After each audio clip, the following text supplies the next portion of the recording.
નમસ્કાર સૌને ગજેન્દ્રસિંહ ઝાલાના રામ રામ. જય જવાન જય કિસાન.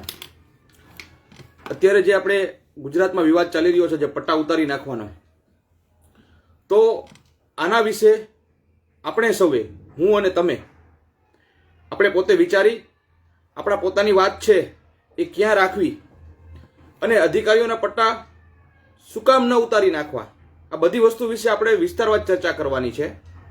કારણ કે એક બાજુ સત્તા પક્ષ છે, એક બાજુ વિપક્ષ છે અને વચ્ચે અધિકારીઓ છે, અને આપણે સૌ, હું અને તમે દેશના નાગરિકો છીએ.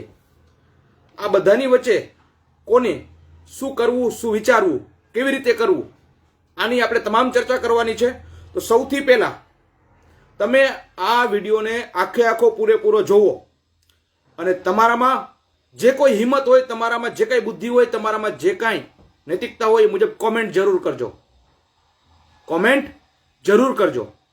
બીજી વસ્તુ કે તમારા સગાવાલા, તમારા મિત્રો, જે કોઈ અધિકારી હોય, ચાહે ઈમાનદાર અધિકારી હોય અથવા તમને કોઈ અધિકારી એવા હોય કે જેને ભૂતકાળમાં તમને ક્યાંક હેરાન પરેશાન કર્યા હોય, જે તમને અધિકારીઓ ન ગમતા હોય, તમામ અધિકારીઓ સુધી આ વિડીયો પહોંચાડવાનો છે.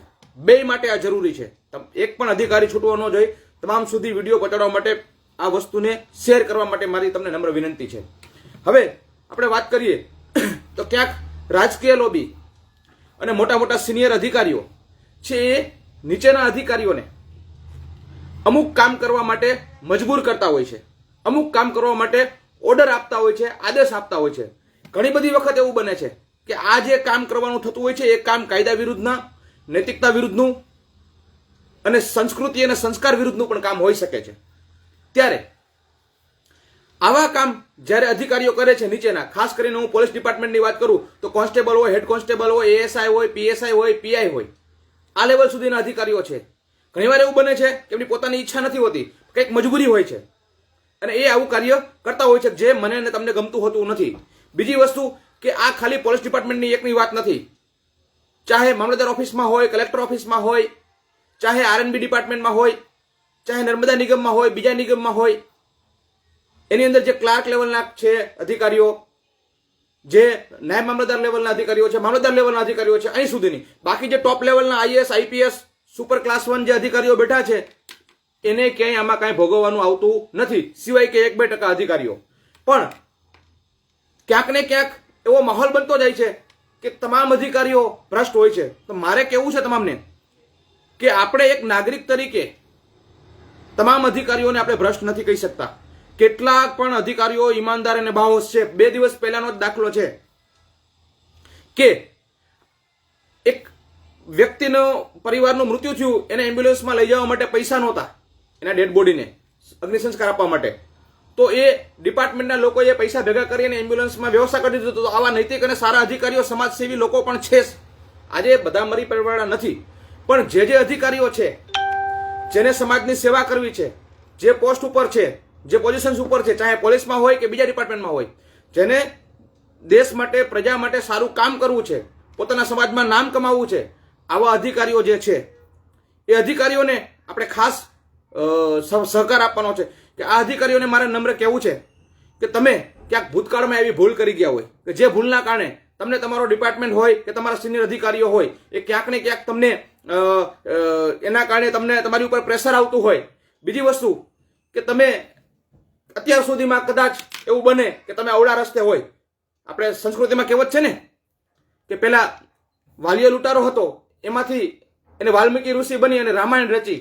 તો આવી રીતના તમે ભૂતકાળમાં જે કંઈ કાર્ય કર્યા હોય એ નહીં, પણ હવે તમે નૈતિકતાથી સમાજ સેવા કરવા માંગો છો, તમે નામ કમાવવા માંગો છો, તમારા પરિવાર સાથે ખુશીથી સુખીથી રહેવા માંગો છો, તમે તમારા પરિવારમાં ઇજ્જત કમાવવા માંગો છો, તો તમને સૌને તમારે કોઈના બાપની ચિંતા કર્યા વગર, તમારા કોઈ પણ અધિકારી હોય કે કોઈ પણ નેતા હોય કે તમારા કોઈ પણ સુપર સિનિયર હોય, એની ચિંતા કર્યા વગર તમે જો દેશ સેવા માટે, જનતાના સેવા માટે, તમે તમારી ફરજ નિષ્ઠા બજાવવા માટે તમે આગળ આવો. તમને જ્યાં જ્યાં તકલીફ પડે, તમારી ભૂતકાળ જે હોય તે, તમારી ભૂતકાળની જે મજબૂરી હોય તે, તમને કદાચ કોઈ પણ વ્યક્તિ ગમે એ લેવલે, ગમે એ રીતના દબાવવાની કોશિશ કરતો હોય, તમે આગળ આવો, અમારી પાસે આવો.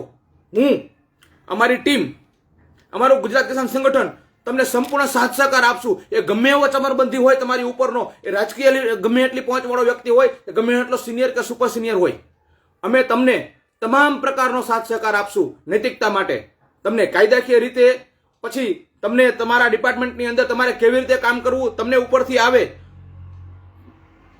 ગમે એટલું પ્રેશર, તો પ્રેશરને તમારે નૈતિક રીતે, કાયદાકીય રીતે કેવી રીતે એની સામે શું રસ્તો કાઢવો, એમ કહેવાય ને કે સાપ પણ મરી જાય અને લાઠી પણ ન તૂટે, આવી રીતે અમે તમને તમામ રસ્તાઓ કાઢી દેશું.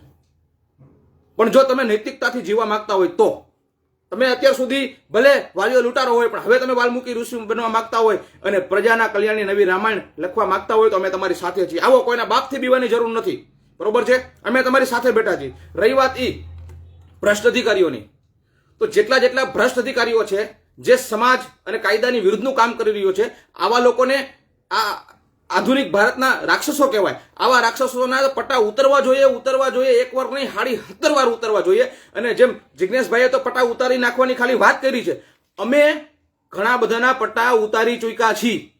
અમે તો પટ્ટા ઉતરાવી પણ નાખ્યા છે. આ ખુલ્લે આમ કહું છું કે આવા લોકોના પટ્ટા ઉતરી જ જવા જોઈએ, કારણ કે તમને ત્યાં ફરજ નિભાવવાની છે.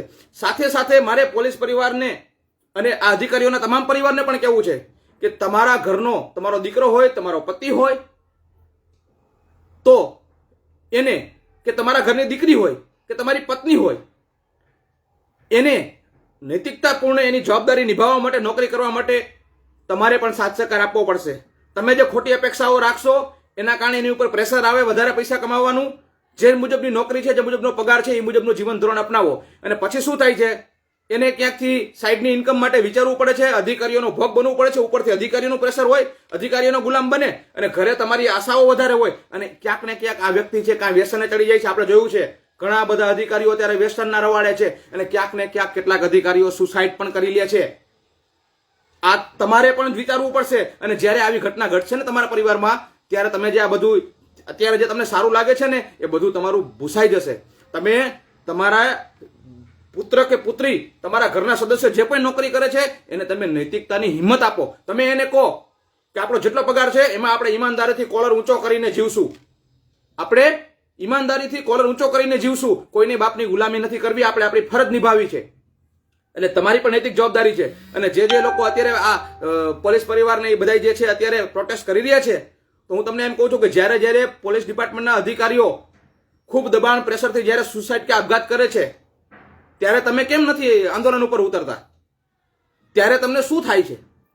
અને રહી વાત મારી દ્રષ્ટિએ જિગ્નેશભાઈ મેવાણીની જે વાત છે, હું એમના શબ્દો નથી કહેતો, પણ જે વાત છે એ વાત તો 100% સાચી છે કે ગુજરાતની અંદર ડ્રગ્સ દારૂ ન વેચાવા જોઈએ અને અધિકારીઓએ નિષ્ઠાપૂર્વક કામ કરવું જોઈએ.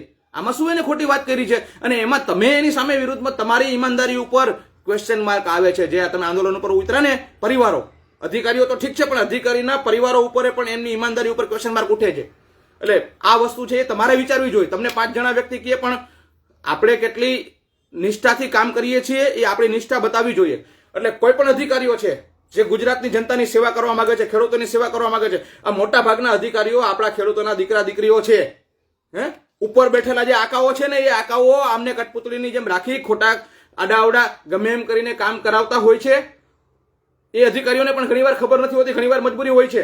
તમારે કોઈના બાપથી બીવાની જરૂર નથી. તમામ અધિકારીઓ આવો, અમારો કોન્ટેક્ટ કરો, અમે તમારી સાથે છીએ.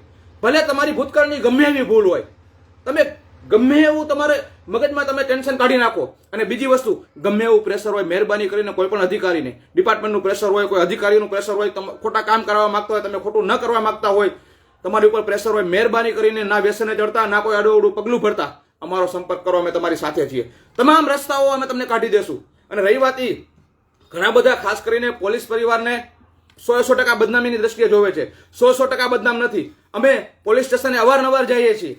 ઘણા બધા અધિકારીઓ અમને એવું મળે છે કે અમે ફેમિલી મેટરમાં મહિલા પોલીસ સ્ટેશને ગયા હોય તો ત્યાં 2 પરિવારનું છે એ FIR ફાટે એ પહેલા 2 પરિવારને બોલાવી અમારી હાજરીમાં બેની સુલે શાંતિ કરાવી, સમજણ ઊભી કરી અને શાંતિપૂર્ણ રીતે ત્યાં ઘણા બધા આવા પ્રોબ્લેમોના, ડિસ્પ્યુટનો નિકાલ કરે છે. આવા અધિકારીઓ પણ છે, અમે જોયા છે, અમે સાથે બેસીએ છીએ. બીજી વસ્તુ, ઘણી બધી જગ્યાએ ઘણા બધા પ્રશ્નો હોય જે તે, તો એ પ્રશ્નોની અંદર પણ ઘણા પોલીસ અધિકારીઓ એવા છે કે જે ત્યાં નિવારણ લાવી દે છે, સમજણ ઊભી કરે છે.